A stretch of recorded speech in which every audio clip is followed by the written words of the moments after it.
We owe our livelihood to the hard work of our farmers, I emphasize to my soon-to-be father-in-law, but he dismisses my words with a scoff. He belittles farming as an unprofitable endeavor, even daring me to prove its worth. Fine, I'll show him the reality of life on a farm. Let him witness firsthand the toil and dedication required. My name is Henry. I used to work in sales, but when my father's health declined, I assumed responsibility for our family farm. As the second son, with my elder brother abroad for work, the duty fell upon me to carry on our family's legacy. I am engaged to Ellie, a woman of both sweetness and determination. I was captivated by her from the moment I saw her bustling about at our local cafe, and thus began our love story. 2 years into our courtship, she accepted my proposal of marriage. And now, as I prepare to meet Ellie's parents, nerves churn within me. My mother reassures me as we gaze up at the opulent high-rise where Ellie's parents reside. Don't fret, Henry. I've spoken to my mother about you. But my father, well, he's a different matter altogether. I've heard tales of her stern father, a man of authority who presides over several successful restaurants. Despite my nerves, I gather my courage and enter to greet them. To my immense relief, both extend warm welcomes. I apologize for our inability to sync our schedules due to my demanding job. My soon-to-be father-in-law begins, launching into a detailed account of his company's prosperity. Henry, I've heard you're excelling in sales. That must come with a handsome income, yes? Have you considered where you'd like to settle down in the future? Perhaps in this very condo? I manage a strained smile in response to the rapid barrage of questions. You're being rather forward, dear, chides my mother-in-law as she serves the tea. Thank you, this tea is delightful, I interject, finding solace in its comforting flavor. Oh, I'm delighted you enjoy it. It's sourced from my brother's tea plantation. Our family estate boasts a rich tradition of tea cultivation, and we receive the freshest leaves, she explains, igniting a lively exchange as we delve into the nuances of tea. However, my father-in-law interjects with a scoff, a tea plantation. How archaic. Few households still indulge in tea drinking these days. I wonder when your family estate will become obsolete. His disparaging comment leaves my mother-in-law crestfallen. I recall hearing that tea plantations face challenges in the modern market. The labor-intensive nature of the work demands both skill and manpower, making profitability uncertain. Witnessing my mother-in-law's despondency, I felt compelled to speak up. Our sustenance hinges on the toil of farmers who labor diligently to cultivate our food. Our very existence is indebted to those who nurture crops. The same applies to tea. I'm certain many find solace in the exquisite flavor of this brew. My father-in-law's expression darkened at my words, evidently displeased by my interjection. Despite the unfavorable timing, I summoned courage and divulged my decision. I've resolved to leave my current occupation and assume stewardship of the family farm. It's a commitment to safeguard the land passed down through generations. Ellie supports this choice, and I implore you to lend us your backing. As the words left my lips, my father-in-law's visage flushed crimson with fury. A farmer, I entertained this meeting because of your stellar sales performance, Ellie. Have I been deceived? His rage turned towards Ellie, accusingly. I've attempted to address this matter with you numerous times, but you've been preoccupied. Furthermore, Mom stands by our decision. Ellie responded, her tone tinged with resignation. She must have anticipated this confrontation. My father-in-law's demeanor underwent a stark transformation upon learning of my transition to farming. It became a tirade of bias against agriculturalists. How dare someone of modest means, dwelling in a humble abode, speak of marriage? It's shameful to admit that my daughter's spouse is a farmer, he ranted, his disdain palpable. When queried about my farming endeavors, I responded, primarily cherry tomatoes. To my surprise, my father-in-law scoffed, cherry tomatoes. They hardly seemed profitable, lacking any promising future. Attempting to elaborate, I started, but we cultivate a variety of vegetables, only to be swiftly interrupted by his laughter. Diversifying your crops is a clear indication of minimal profit, he waved off dismissively. No matter my explanations, my father-in-law, having ventured into the restaurant business at a young age and achieved success, remained fixated on profitability. Despite my recent assumption of farm management, I had indeed been contemplating profit margins. Yet, as I endeavored to broach this topic, my father-in-law waved away my efforts with a disinterested shake of his head, evidently not anticipating much from me. I'd be intrigued to witness the farmer's life firsthand. Is your dwelling a humble shack? Do your parents don overalls and straw hats whilst toiling away?" He mused sarcastically. His mockery of my home and parents ignited a spark of anger within me, but it was Ellie who vehemently objected. "I cannot fathom your mockery of farmers. Your words shame me as your daughter," she retorted, her tone laden with indignation. At the culmination of his tirade, my father-in-law erupted in fury, delivering a slap across Ellie's cheek. My mother-in-law, incensed by his violence against her daughter, voiced her indignation, tears streaming down her cheeks from the sting. Ellie transformed the atmosphere into utter chaos. "You reside in this luxurious condo thanks to my efforts. Show some gratitude. I care not whom a daughter like you chooses to marry," he spat venomously. Wrapping my arms around Ellie, who wept from both physical pain and emotional turmoil, I ushered her away from my in-law's abode. I couldn't pardon my father-in-law for his mockery of farming and for laying a hand on Ellie. "Father, it's Henry. I'll be bringing my fiancée and her parents over next time." I phoned my own father, recounting every offensive word uttered by my father-in-law. "He's in the restaurant business, correct?" he inquired, requesting the name of the establishment. Upon divulging my father-in-law's name and the restaurant's moniker, I proposed, "I have an idea, something to address this." When pressed for details, I admitted uncertainty, prompting him to abruptly end the call. Shortly after, my father reached out again. Following our conversation, I promptly sought out certain individuals. Subsequently, Ellie and I paid another visit to my mother-in-law.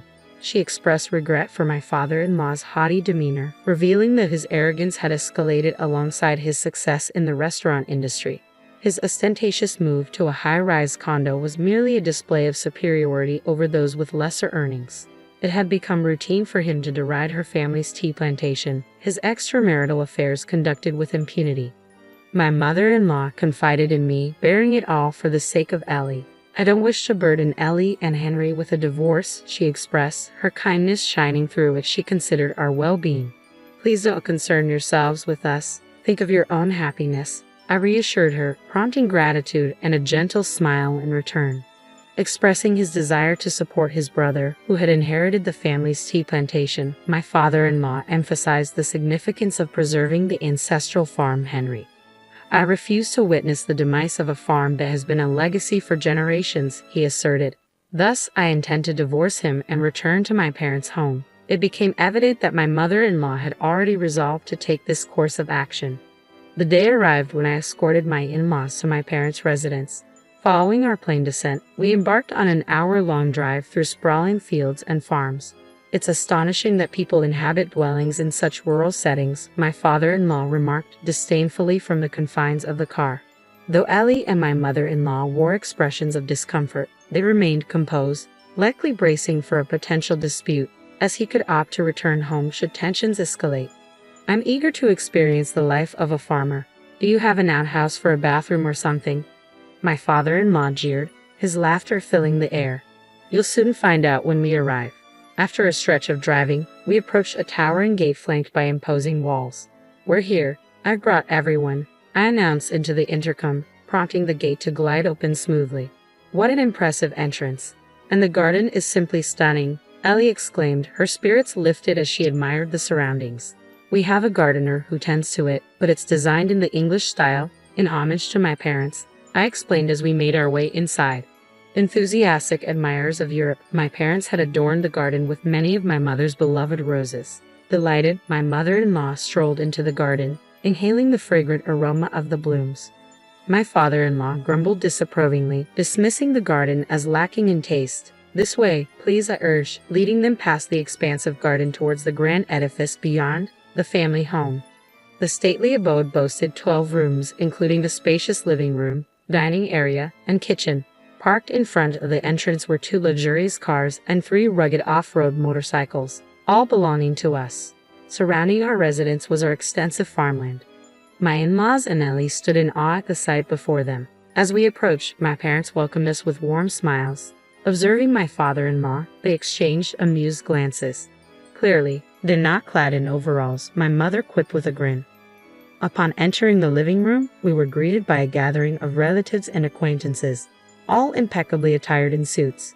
Despite my father-in-law's insistence that formal dress was unnecessary for meeting farmers, he stood out conspicuously in his typical attire of a t-shirt and jeans. Meanwhile, my mother-in-law, Ellie, and I, dressed in relatively formal attire, contrasted starkly with his casual appearance. Hello," my father-in-law murmured, his voice tinged with discomfort, his gaze averted in embarrassment. My father proceeded to introduce them to the assembled relatives. "This is Ellie, Henry's fiancée, and these are Ellie's parents." It appeared that Ellie's father harbored a significant bias against farmers. "Surprised to find our home isn't a ramshackle hut," my father teased slightly. The relative's stares at my father-in-law turned frosty. It seemed he had relayed the story I shared with him to everyone. "No, that's not what I meant," he trailed off, flustered. Several men stepped forward, catching my father-in-law off guard. "What brings you here?" he asked, eyes widening in surprise. "We're rather disappointed in you," one of the men stated, directing a reproachful glance at my father-in-law. These individuals were organic farmers who supplied vegetables to the restaurants owned by my father-in-law. Upon hearing the name of the establishment, my father made connections and reached out to these farmers. Having been a farmer himself for many years, my father had a vast network of acquaintances. I had personally met with these farmers and relayed my father-in-law's disparaging remarks. "What am I supposed to do if I can't get vegetables?" my father-in-law lamented, burying his head in his hands. My father recounted. "Why not inquire with Henry? They specialize in organic farming." Despite my father-in-law's ridicule, we had transitioned our focus to organic cultivation in our fields, including cherry tomatoes. Through continuous refinement, we managed to yield exceptionally sweet vegetables, garnering interest from several companies seeking contracts. Turning to me expectantly, my father-in-law was met with a serene smile and a firm refusal. "Certainly, we're not interested in pursuing business ventures." Crestfallen, he slouched back, silent. Meanwhile, amidst the subdued atmosphere, my mother-in-law and our parents engaged in animated conversation. "I'll bring some fresh tea from my hometown next time," my mother-in-law announced, eliciting excitement from my parents. However, en route back home, my father-in-law erupted in fury. "How dare you cancel the deal? Are you trying to bankrupt my business?" he bellowed from the rear seat. To be honest, his restaurant's fate held little concern for me, and you, my own wife, failing to defend me. "This is why I detest rural women." He directed his ire towards my mother-in-law, feeling ignored by my indifference. Unfazed, my mother-in-law responded calmly, "Oh, you prefer urban women, do you?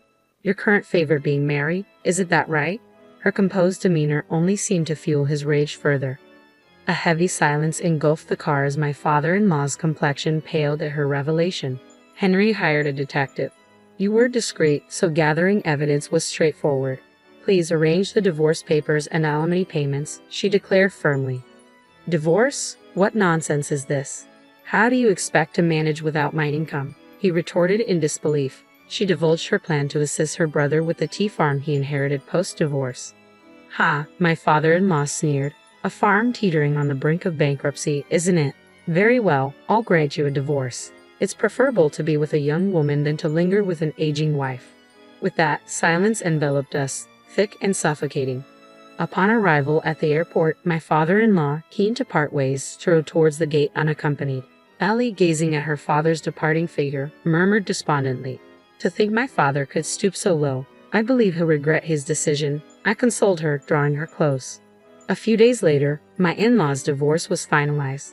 Owing to evidence of his infidelity, he bore full responsibility. It seemed he nearly coerced my mother-in-law, offering money in exchange for her departure. Ellie and I were incensed upon learning the details, yet my mother-in-law chuckled, claiming she was content with the substantial settlement. My father-in-law's alimony settlement amounted to $50,000, with an additional $15,000 from his mistress. Determined to resurrect the tea farm, my mother-in-law intended to allocate these funds accordingly. Meanwhile, my father-in-law found himself embroiled in turmoil as his high-rise condo became a battleground with the sudden intrusion of his mistress's enraged husband. Indeed, my father-in-law's mistress was married, a fact we uncovered during our investigation, signaling impending trouble. Facing not only alimony demands from his mistress but also a lawsuit from her husband, my father-in-law seemingly learned a harsh lesson about relationships. Despite this, he continued to reside alone in his upscale condo. However, his tarnished reputation among the farming community led to a sharp decline in business opportunities, prompting the closure of his organic vegetable branches. Feeling the sting of loneliness, it was rumored that my father-in-law resorted to sending letters to my mother-in-law's parents' home, pleading for her return due to his solitude. Initially, my mother-in-law entertained these missives, but she now discards them unread. When he dared to call, she swiftly shut him down, suggesting he vacate the high-rise if loneliness weighed heavily upon him. We shared a chuckle at her response, pondering whether his discomfort stemmed from the solitude of his spacious abode or financial woes resulting from his dwindling business. In any case, we heard he downsized to a modest apartment. Since assuming control of the farm, I've been immersed in constant busyness, but having Ellie by my side has been an immense source of support. When we were dating, I doubt she envisioned herself as a farmer's wife, yet she embraced the role without a hint of complaint, for which I am deeply grateful. I've discovered a newfound fondness for farming, perhaps inherited from my mother's lineage. Ellie's laughter is a constant source of joy. A year later, we celebrated our wedding with grandeur, though my father-in-law's absence cast a shadow over the festivities. It pained me to think he couldn't witness his daughter's special day. Nevertheless, my mother-in-law sent us freshly packed tea as a gift, expressing her desire for us to share it with our guests. With my mother-in-law's assistance, the once struggling tea farm now shows promise of thriving. Their tea remains as fragrant and delicious as ever, thanks to her dedication and support.